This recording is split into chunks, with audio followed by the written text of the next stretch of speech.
ఓ పక్కన హెజ్బుల్లా స్థావరాలైనట్టు లెబనాన్లో ఉన్నటువంటి హెజ్బుల్లా స్థావరాల మీద ఇజ్రాయెల్ దాడి చేస్తుంది.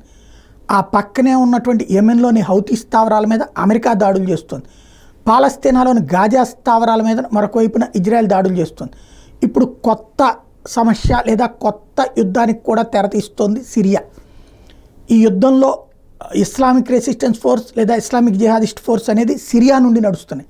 అప్పుడప్పుడు అటాక్స్లో వాళ్ళు కూడా పార్టిసిపేట్ చేస్తున్నారు. మొన్న ఈ మధ్యన వాళ్ళు యుద్ధం చేసినటువంటి సందర్భంలో మనం చెప్పుకున్నాం. ఇప్పుడు సిరియాలో ఉన్నటువంటి సిరియన్ మిలిటరీ సైట్స్ నుంచి ఈ కార్యకలాపాలు జరిగినాయని ఇజ్రాయెల్ గుర్తించింది. అంటే సిరియన్ ప్రభుత్వమే అక్కడ సహకరిస్తోంది అన్నటువంటి విషయాన్ని ప్రధానంగా గుర్తించింది. దీంతో అక్కడ డ్రోన్ అటాక్ చేసింది.